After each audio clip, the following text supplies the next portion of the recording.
Ya, assalamualaikum warahmatullahi wabarakatuh. Selamat pagi teman-teman.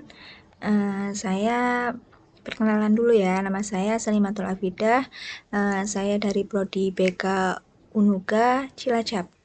Nah, di sini saya akan mencoba untuk mempresentasikan hasil kerja saya. Ditugaskan untuk mata kuliah pengembangan multimedia, bimbingan dan konseling. Nah, di sini saya akan mempresentasikan tentang kepekaan ya, terutama kita akan mengenal bimbingan dan konseling. Nah, apa sih yang kalian ketahui tentang bimbingan dan konseling ini? Kesalahpahaman seputar bimbingan dan konseling ini kan tentunya itu sangat salah lah, kalau dibilang salah. Banyak yang menyalahkan kesalahpahaman seputar bimbingan konseling. Nah, pertama-tama kita perlu cegah penyebabnya apa ya. Yang kedua, perlu diluruskan apabila ingin agar gerakan pelayanan bimbingan konseling ini pada umumnya dapat berjalan dan berkembang dengan baik sesuai dengan kaidah-kaidah keilmuan kaidah keilmuan dan praktek penyelenggaraannya itu biar nggak salah paham. Nah, di sini ada pengertian bimbingan dan konseling. Apa sih bimbingan dan konseling itu? Nah, bimbingan dan konseling adalah proses pemberian bantuan yang dilakukan melalui wawancara konseli oleh seorang ahli. Nah, ahli itu yang disebut sebagai konselor kepada individu yang sedang mengalami suatu masalah. Nah, kepada individu yang mengalami masalah itu yang disebut dengan konseli.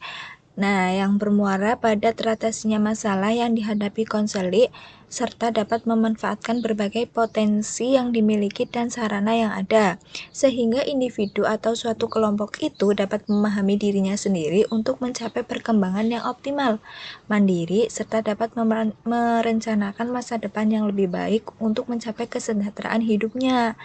Nah, itu pengertian bimbingan dan konseling. Lalu di sini ada 4 bidang layanan bimbingan dan konseling. Nah, BK ini punya 4 bidang, yaitu yang pertama ada bidang pribadi. Apa sih bidang pribadi itu?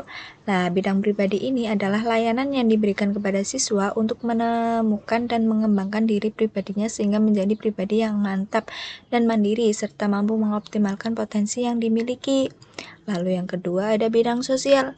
Nah, bidang sosial ini layanan yang diberikan kepada siswa untuk mengenal lingkungan sehingga mampu bersosialisasi dengan baik dan menjadi pribadi yang bertanggung jawab.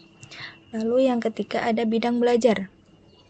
Bidang belajar ini yang diberikan kepada siswa untuk membantu siswa mengembangkan kemampuan belajarnya. Yang terakhir, ada bidang karir. Apa sih bidang karir ini? Nah, bidang karir ini membantu peserta didik dalam memahami dan menilai informasi serta memilih dan mengambil keputusan karir untuk nantinya. Ya, seperti itu ya. Sekian. Wassalamualaikum warahmatullahi wabarakatuh.